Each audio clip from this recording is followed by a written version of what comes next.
Hello and welcome back to the Profit Podcast. I am one of your hosts, Matt Robinson, and I am joined as usual by Paul Campe. How you doing, mate? Yeah, very well, thanks. Hello, everybody out there, all the listeners tuning in again for another Wednesday, even though it's Friday for us. But yeah. And today we're going to do, we're going to do something a little bit different than we've ever done before, really, because this week, myself and Paul hosted a live event for people that we work with, so people that we mentor. By the time this goes out, it'll have been a couple of weeks ago, but it's this week that we did it.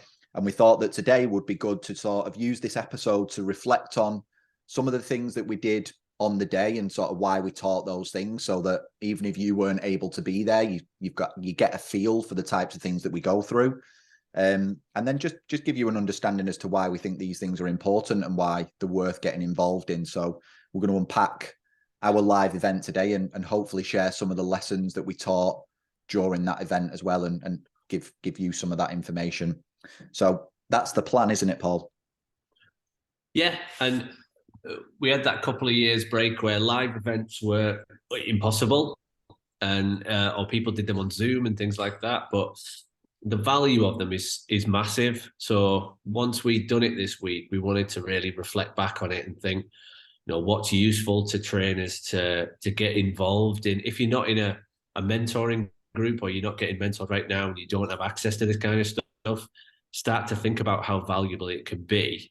Because what we're going to talk about today is not just the education tools that people took away, but even just, people have heard this before, but when some of our guys were grabbing cups of coffee and having chats in the breaks, sometimes that's the most valuable time, is when they're talking amongst each other and actually being able to air their concerns, air their goals, talk about challenges they're having, discuss it, come up with solutions. It's just brilliant to watch. And I'm probably a bit like you. At some points, I was sat back looking at this happening without us really doing anything while the breaks were happening. And it's really nice to see people mixing. Yeah. And I think one of the big things, because I've been on the other end of this where you sat in the audience, sometimes it's just nice to hear that someone else has got the same problems as you. Yeah, exactly. Yeah. Oh, it's not just me, thank God. I thought I was useless. Yeah, right. Sometimes you just go, oh, Jesus, thank God it isn't just me. So I think we just wanted to put that out there as a concept, that if you haven't got that kind of networking group right now, that's okay. Can you get involved in something? And this is the kind of thing we did with our guys. So overview of the day.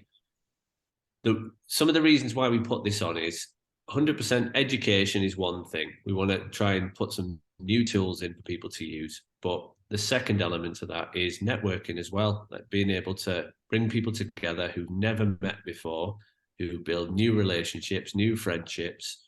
And like you just said, I think the third part to that is helping people feel like they're not alone and that they haven't just, it's not them facing all these problems. It's all of us, especially if you're self-employed. It's a roller coaster and you're going to go up and down. So I think reasons for doing it were threefold. Anything you'd add to that? The only thing I would add is that these days are fantastic for almost forcing people to step away from their business and actually a change of environment. Because sometimes, even if you've got time to think about what you want to do in your business, because you're in your normal environment, like you might be doing it sat in your gym or sat at home or sat in the cafe of your gym, just that forced change of environment and who you're surrounded by, I think just starts to activate different parts of your brain and how you think, and ideas get sparked. I think you start to find different solutions to the same problems that you've struggled with for a while. So that forced opportunity to step away, physically go somewhere else and actually work through some of this stuff does a lot for like your creativity and your ability to see solutions where before there didn't appear to be any. Yeah, you're dead right. And you could see that on the day that nobody was picking up their phone. Nobody was on Instagram. Nobody was looking through their phone or looking at their messages. You've given yourself, it's almost like permission to give yourself the time to look at you and just you in your business and what do you need to do.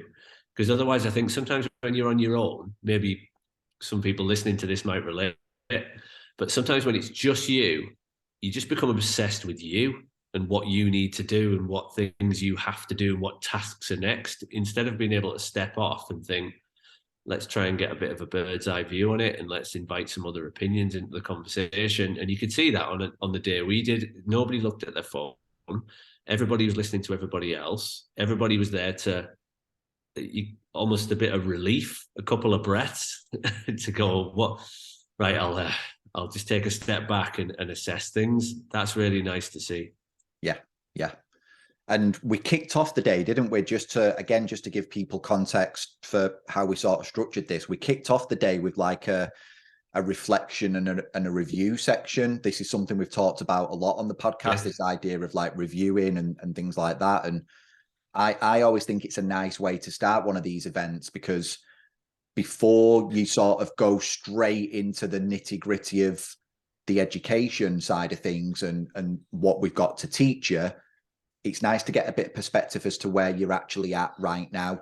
And the way we structured that review, which was done very much on purpose, was we like to see people how well, like we want to show them or force them to see how well they've done. A lot of the reflection we did, a lot of the questioning in the reflections we did was all based around the positive, wasn't it? It was like, what are the big wins? What are the things that you've overcome? What things can you be proud of? And it's forcing them to think about things in a way that they maybe wouldn't normally do.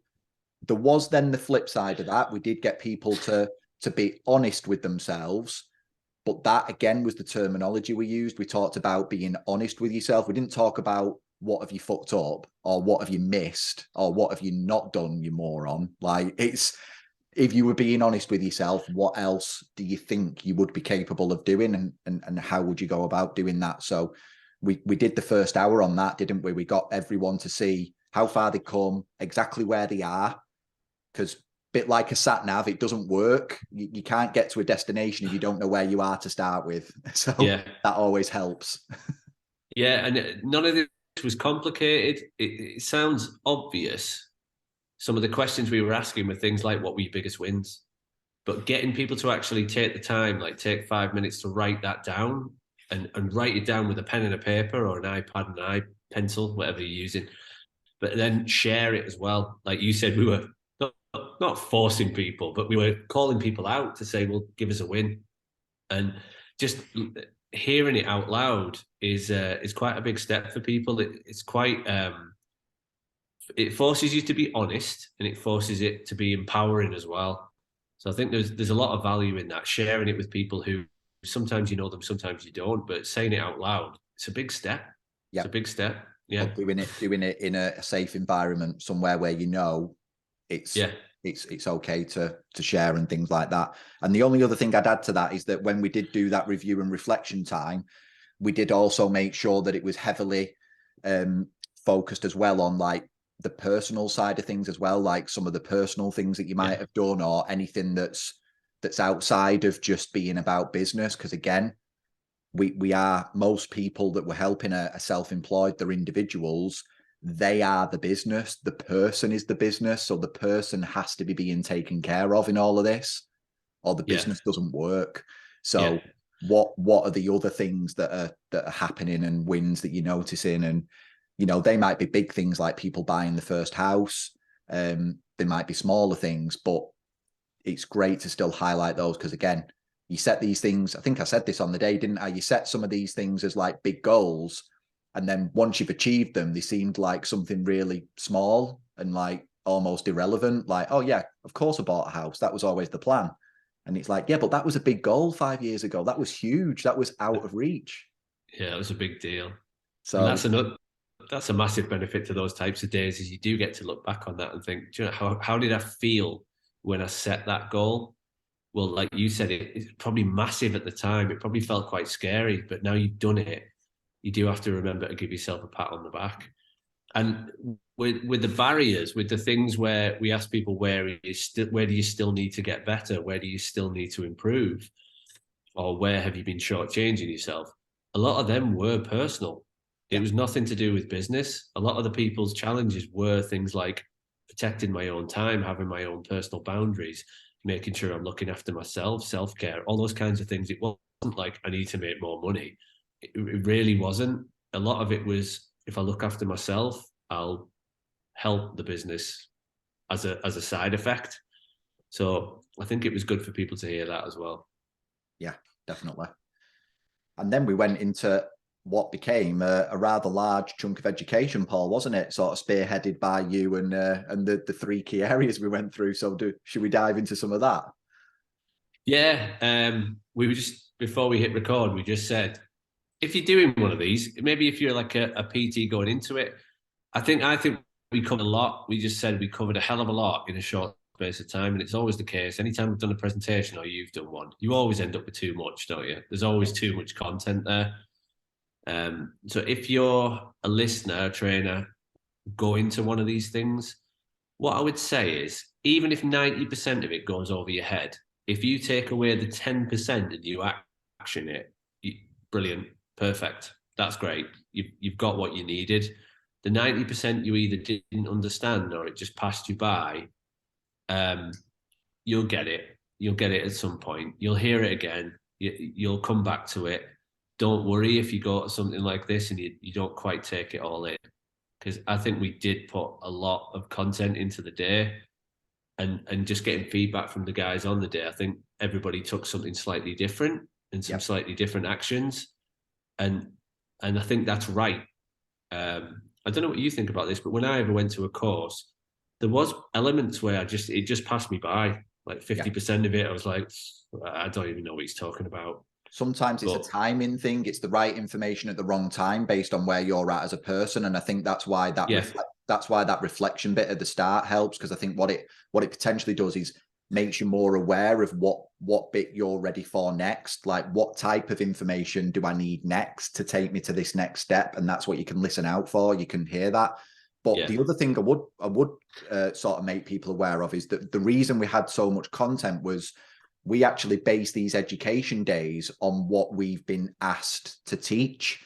So if we've got 20, 30 trainers in a pool that all want slightly different things, we then try and build an education around that, don't we? We try and cater for all of that and teach principles that are going to help everyone. So you are trying to teach quite a lot in a relatively short space of time. But the good thing is that, like you say, everyone came away with something that was relevant to them.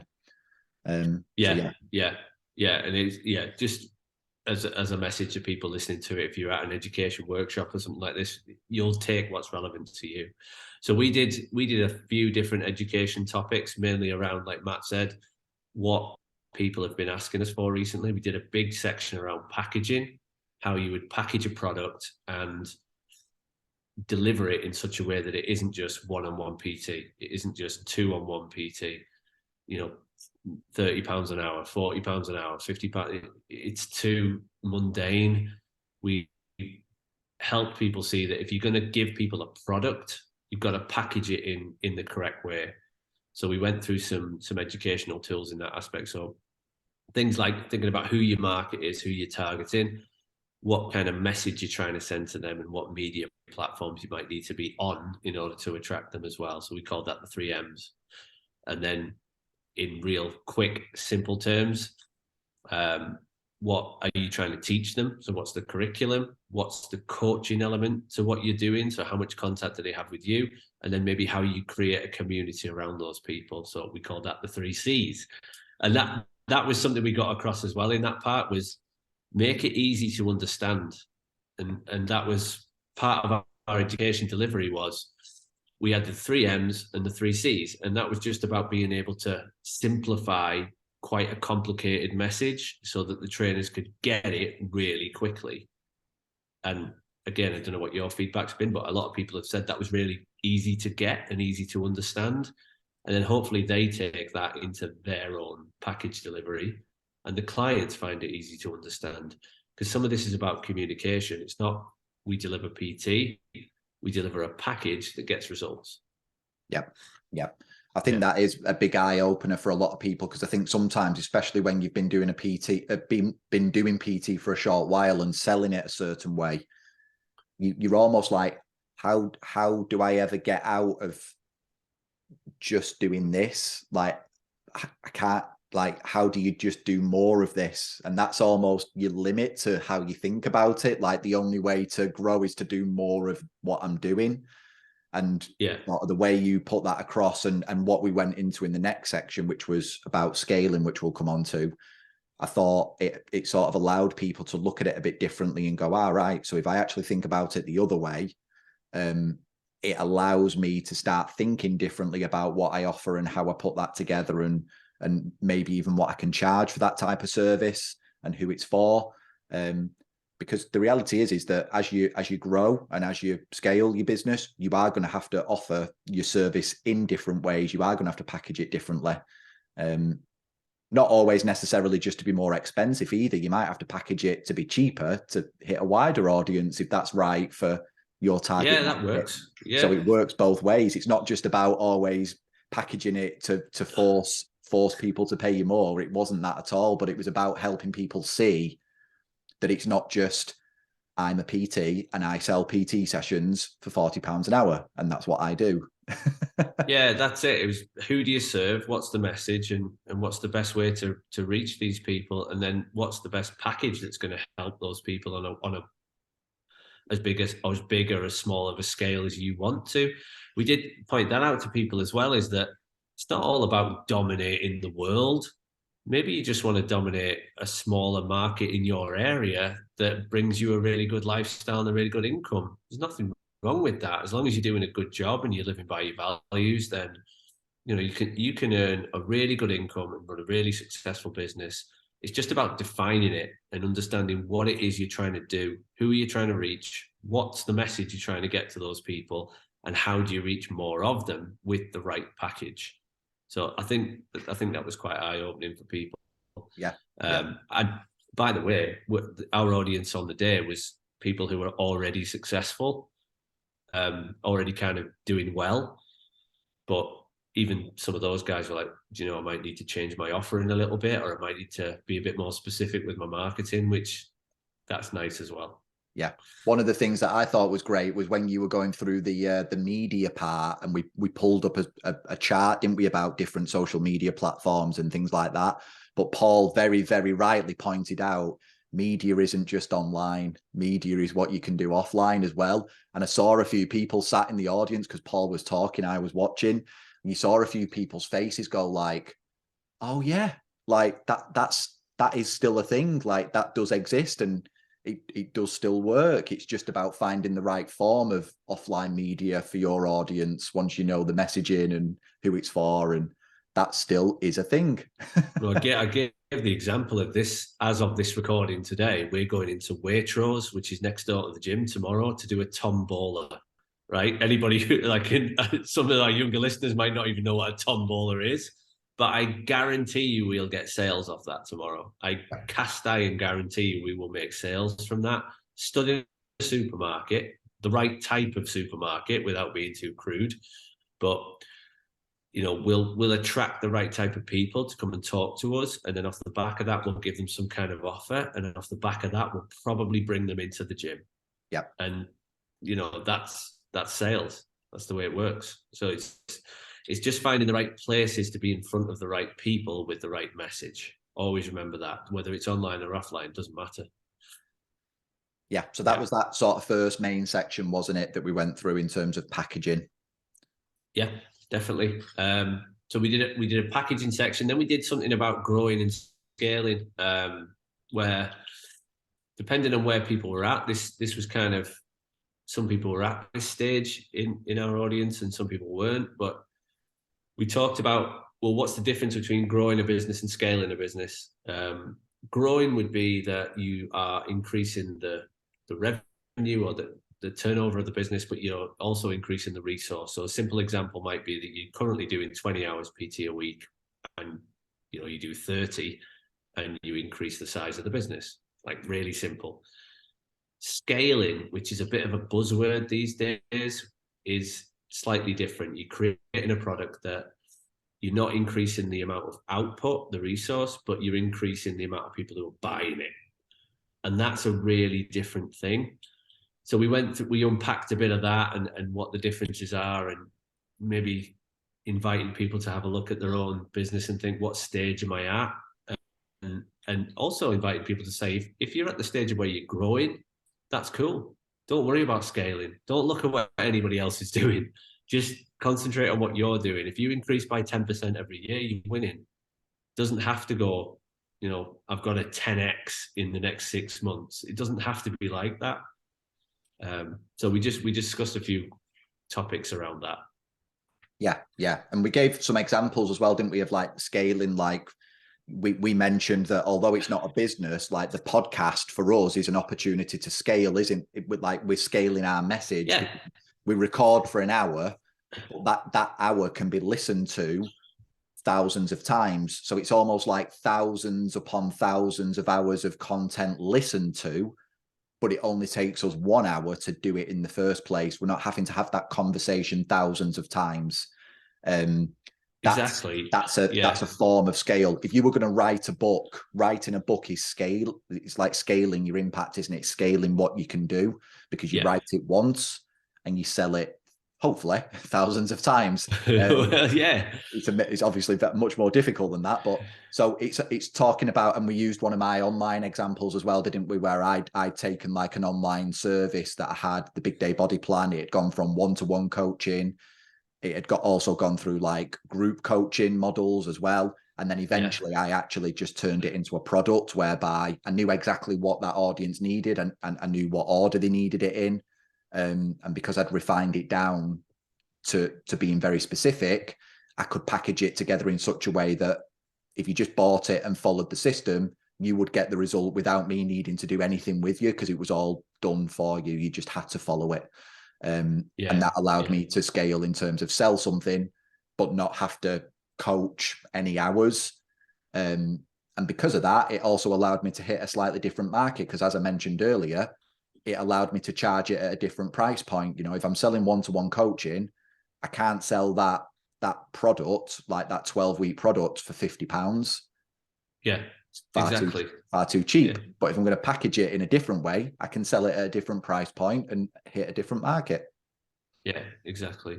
I think some of the most valuable takeaways in that section was just giving people the awareness of what was a scalable product, like the one you talked through that was yours, versus what was something that you may be still growing, and understanding what the checklist was. We put up a little checklist of, if you're going to have a scalable product, there has to be certain things in place. And things like, you have to be getting people results. It can't be something that you're not getting people results with, but you want to scale it. Like, that's ridiculous. Like, people are going to leave really quickly. You have to have scalable processes. And otherwise, you need to know how you get those people results and be able to reproduce it consistently. And it has to be absent from you. You can't be part of that process. Otherwise, it's not scalable, because although you're just going to be putting more and more and more and more hours in. So I think a lot of that was, I felt like on the day, a lot of that was more eye-opening. I think it was more awareness for people of going, oh, that's scalable, that's growable, but in a good way. So they could look at it and go, okay, what do I need to do to get from here to here? So it was giving them some information. And like you said, timing is important with that. Maybe it's not the right time to be thinking scale. Yeah. But, the other thing that you made people aware of that's really important to know ahead of time is that if you go down that route of scaling, at that point, your job, pretty much 100% of it becomes marketing. And you said that on the day. You said that, ultimately, if you've built a product or you've built a service or whatever it is that's scalable, your job then is marketing. Like, that's it. That's what you've got to do all the time. You've got to market the product or the service. And obviously you would hope that some of that happens organically because people are getting results and they're referring and things like that. We always want that, but you are going to have to market it non-stop, and that's which a lot of trainers, a lot of personal trainers don't like. They don't like marketing. Not in my experience. When you talk to them about doing Instagram and Facebook and TikTok and any kind of marketing, they're like, oh, I hate it. Like, well, then think about what you love doing and what makes you live your best life, and do that. It might be that you outsource some of your marketing, but it's not a scalable product. You are the product, and that's fine. You can still do really well off that. So I think it was quite good for people to see, like you said, if it's a scalable product and long term, you're probably going to be a marketer. You're probably going to be managing a team, which is another thing that a lot of people don't like doing. Yep. Managing other people, if you've never done it, it's a skill. It is a skill, and you have to, work on that and like it and enjoy it. And that's probably going to be your role. Whereas if you like working with people and coaching them, maybe it's not the right business model for you. Maybe you want to just grow what you've got. So, yeah. And then the last section of the education, which I think we do every single time we do education, is finance. Like every time we do something where we're trying to teach trainers any kind of education, there's always a finance element involved, isn't there? Yes. Yeah. And I think as we rightly pointed out on the day, none of us came into the fitness industry or started a fitness business in the hope that one day we would have to sit down and crunch a load of numbers and become a part-time accountant and get on top of this stuff. Like none of us wanted any of that, but it's the reality of running a business, isn't it? And you can get help, you can work with accountants and things like that. But the reality is that if you want to run a successful business, you've got to understand this to a certain degree. Like you've got to really have your finger on the pulse of what's going on in your business. And we gave them some of the sort of key metrics, didn't we, as well, to be looking out for and understanding those. And if you're not there yet, that's fine. But this is what you should be working towards in terms of understanding your business. And it's just trying to help people understand as well, isn't it? Like where they're at the moment. Like it doesn't matter where you are, but fix this side of your business at the level that you're at. So if you're not even tracking this yet, that's where you start. Yeah, and you could see even some of our guys who are experienced and who do really well. Even some of those guys didn't have clear financial goals and clear understanding of what the metrics were and how to leverage those metrics, which, these are experienced PTs. These are people who are really good at what they do. And that's no disrespect to anybody. It's like I was the same, you were the same. You don't get into this industry to start looking at numbers. You just don't. You're getting there to help people get fitter, stronger, healthier. That's what your original aim was. But somewhere along the way, you've got to organize yourself in this way. And if it's not your strength, then you might want to outsource it because it'll just take 10 tons of stress off your shoulders. So some of the metrics we looked at was, well, the first thing we started with that listeners might want to note down is what is your financial goal? And we said on the day to the guys, look, you're all nice people with nice values. Otherwise, we wouldn't work with you. So why not have the money as well? Because sometimes money's a bit demonized as, oh, well, I'm not in it for the money. Especially in a service industry, it's, oh, I'm just in it for the love of helping people get to where they want to get to. Well, that's fine. But if you can't pay your mortgage, you're in trouble. And believe me, you will quit quickly. I've seen it. Yeah. You've got to be able to take care of you and your family first. Yep. And once you've done that, great. Let's look at what you can do after that. So just getting organized to say, like, what's the goal? Be bold. Don't be an idiot. I was one of them people who watched The Secret in the early days and tried to manifest things into the world. Guess what? It doesn't work without hard work. You've got to set the goal and then you've got to have a plan behind it and be, real about that. But you have to be bold. You have to go for it. What do I want? What do I need? How do I break that down? And don't be afraid to define that. And then we just went through some metrics about what are the key figures you need to know. So what sales figures do you need to know? What's your churn like? In other words, how quickly do you lose people? How long do clients last? So what's your client lifespan? What other financial figures do you need to take into account, like expenses, how you deliver the product, how much that costs? And have you got all that down in a minimum, I would say, 12-month plan? Have you got that down in a minimum 12-month financial forecast? If you haven't, get some help. Yeah. And I think something that helps people work out, because I think one of the hardest parts in this can actually be deciding, well, what would that number be for me? So I think something that helps with that simultaneously is actually a gap in a lot of people's businesses. So this is why I'm going to share this, because it helps you on both sides, is that if you know what you want your take home pay to be, it's easier to then work out business revenue. You can reverse engineer it. So someone in the audience said, they put their hand up and said, I want to take home this amount of money every month as my money. And these are the reasons why. Here's what I would do with that. So he knows very clearly what his business needs to be able to pay him as like an employee.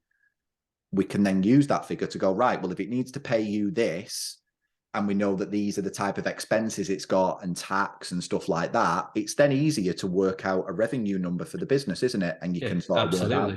So, but the other side of that is there are still lots of people out there, and I've spoke about this recently with my mentoring clients, and I even did a post about it on social media. There are still so many people out there that don't yet pay themselves a wage out of their business. And that fundamentally screws them over, because they can't ever really understand what's going on with their business, because money comes in, and even if it comes in all at once at the start of the month, which would be an amazing win. Obviously, most fitness businesses don't work like that. It comes in all over the place. But even assuming you've got that bit right, if you're not paying yourself and you're just sort of dipping into your business account as and when you need it, because, oh, my mortgage needs paying, and oh, this bill's just come in that I didn't know about. You can't structure anything. You just can't get ahead of it. You're always being reactive. There's no proactive decision making going on there, in my opinion. I just don't see how that works as a business. Yeah, I agree. And I think it doesn't help you as well set whatever your financial freedom number is, which we spoke about a bit on the day, is like when we were helping people set the financial goals, it isn't about saying I want to earn £1 million a year. It's what does that mean? Like what for? Because sometimes £1 million a year sounds good, but why? Like it might be a lot less than that is your actual freedom number. So you might be able to earn £8,000, £9,000, £10,000 a month in your revenue, and that might free you up completely. That might give you the lifestyle that you want. So for some people, an extra £500 a month, an extra £1,000 a month personal income is life changing, absolutely life changing, and that's not a million miles away. Yeah, but they don't know. They don't know that would be life changing, because they don't know what they're paying themselves at the moment, do they? So what they do is they panic. So they look at the business at the minute and they go, my current business generates £5,000 a month, but I feel like I've got nothing to live on. Like I'm scraping by. So I need £10,000 a month in the business to be able to do what I want. And the reality often is not that at all. It's almost like with the £5,000 a month you're generating, you could pay yourself more. You're just not doing, or you don't know that you're doing it because of how you're doing it. And if you added an extra 1,500 to the business, you could pay yourself an extra £1,000, and that would, as Paul said, that would change your life. You'll be the same as me here, that the amount of mentor sessions I've done where I've heard somebody say, I'm not earning any money. And when we drill down to the numbers, they're earning a fortune. Yes. They just don't have their eyes on the numbers. And, sometimes that can be, somebody mentioned it on the day about, I used to get anxiety when I opened my bank account. I think that's a lot of people. I think they don't want to look at the numbers because it's too scary. Rather than it being, it could actually be really positive for them, but it's sometimes a bit of a mindset shift to go, if you get on top of this, sky's the limit. Sky's the limit. It really is. So I think it was just us going through some practical steps with that on the day to say, here's the things you need to know. And it wasn't a lot. I think we gave them 5 or 6 key metrics that they need to look into. But was there anyone, in your opinion, was there anyone on the day that had all 5 or 6 nailed down? I don't think there was. No. Maybe a couple. As you pointed out, a lot of people are very close. If they sit down and work a few things out, they are very, very close. So, like, I know, again, from experience, this was a few years ago, and if she's listening to this, she'll know who she is. But I was sat down with a trainer who was all over the place financially. And when we looked at it, like business, she was generating something like 4,800 a month. Right. No kids, no responsibilities, but like she was just always panicking about money. And I'm like, why? And when we looked at what was going on, she was earning all this money and she was trying to live off. I think she was paying herself £600 a month. Yeah, for no reason. Yeah. I was like, why? Why would you choose to live like that if you're earning? Like, did you not get into business to like live a really good lifestyle and like fund a really nice lifestyle? And she just, again, a lot of it is mindset, as you mentioned, Paul. I think because she was so, because she was so worried that it could all go to zero, and she might wake up one day and all the clients have texted her and said, sorry, I'm leaving or whatever. And again, this wasn't someone that was brand new. This is someone that had been in the industry 3-4 years at the time. They weren't inexperienced. And, those things don't always go away. They're always there niggling away. But we sort of had to sit down and work it out and go, right, well, how much would you need in your business to always feel a degree of comfort? Let's make sure that's always in there. Yeah. And then what can we pay you aside from that to make life easier? And literally just by paying herself some more money that she could afford to do, by the way, it was life-changing. Well, do you know what just struck me there, which might let us all off the hook here, is how many people have you ever met in your life that are good at managing money? I haven't met many, whether they're PTs or not. I haven't met many people who are good at managing their money. And it again, that's a skill. That's something that, but if you learn it and you master it, game changer, absolute game changer. So that's the reason why we always put it in the education in some way, shape, or form. And I think the last thing to finish on from the education day that we did was it ties into what we said about we had a lot of content, and what the last thing we finished with was making sure that everybody did walk away with one, maximum 2 things to do from the day. So we went around every single person and said, what's the one thing you're going to take away and the one thing you're going to action? That's really important to kind of reflect on it and go, right, what from your notes? I know you've got 5, 6, 10 pages of notes, but what are you going to do? I think that's a really important point to finish on. It's pointless going to these things if you're a trainer now and you go to something like this. Pointless going if you don't change anything off the back of it. Yeah. And we gave them all a weekly planner as well, didn't we, to try and help out? Yeah. So they actually had to write it down. But that was something that I like that you did, that sometimes you got these things, you've got notes pages and stuff like that. But you said to everybody at the start, take notes wherever you will read them again, which I really liked. So sometimes you go to stuff like this and it's got like a page of printed notes, or it's got a PDF that's been sent or something. But if you don't use that format, you're never going to look at it again. Yeah. So you said at the start, look, however you take notes, it's up to you. If you do it on an iPad, if you write them, and 10 out, all of them, 100% of the guys who were there took notes all the way through, but they all did it a bit different. Quite a lot of them did pen and paper, actually, which I was surprised at. Yeah. It was interesting, but yeah, I've always believed in that. Like, do it how you would do it, and I said, didn't I, like where you're actually going to see it again? Because again, I've gone to courses. Where you're going to read it. I've bought like a notebook for that course that I'm going on, and you write in it, and then you put the notebook away. Yeah, you never look at it again.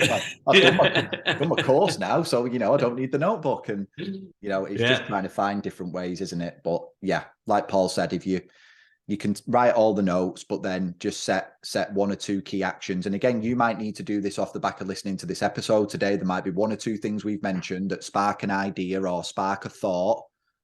Wherever you are now, make a note. That's something I need to go away and actually look at and actually action.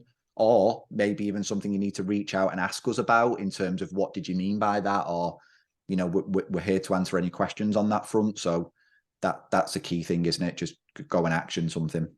Yeah, it might be one thing that you hear that you want to action, and the resource is always there for you to go back to. So those notes that everybody made, they're always there to go back to, but you've got to take something and action it straight away. I think, is it Tony Robbins saying, always leave the scene of a decision by taking an action. So, if you've heard something that you really want to make a decision on, take an action straight away and it'll give you some momentum. Yeah. I think that's a good place to finish today. So we wanted to reflect on our live event, and we'll be doing these regularly. This is something we're going to be doing probably every quarter with our guys, and likelihood is that maybe some of the listeners are involved in these things as well. So we wanted to reflect on the one we did, talk about maybe how trainers can get the best out of these kinds of things. If you're not in one of these networks, in one of these groups that do this kind of stuff, the benefit of it, and maybe this is the best point to finish on. So the benefit of this is massive. Being in a room with a group of like-minded people with similar values, sharing your wins, like Matt said at the beginning, but also sharing your vulnerabilities and where you feel like you're fucking up. Chances are you'll find that every other single person in that room will say, yeah, I've done that as well. And it'll make you feel a million times better. It'll make you feel like you're not alone and that you can do it, because it's not easy being a business owner. It can be quite lonely sometimes. So these kinds of groups are invaluable. Yeah. And like say, Paul, it's not even necessarily to do with the two people stood at the front presenting. Obviously, we try and facilitate a good day, but it's actually about the other people that you're around in the room. A lot of our problems actually stem back to just being surrounded by the wrong people and taking on the wrong advice, and maybe being surrounded by people that aren't necessarily trying to help you. They're trying to sort of just offload their own problems. And again, these days are a great chance to be surrounded by people that want to help one another and grow together. More of that abundant mindset. We're all in this together. We can all succeed. It's not about me versus you. It's about how do we all win. And that's something that I always take from these things. Yeah, perfect. So live events, I think we've wrapped that all up nicely. Yes. If you're not involved in them, look for one, reach out to us. If it's something you want to talk to us about more, that's great. If you're involved in them already, hopefully we've given you some tips and advice as to how to get the best out of them as well. Until next Wednesday/Friday, when we record, we'll wish you a good week. Hope everybody has a great, successful week, and we'll see you next time. Take care, everyone.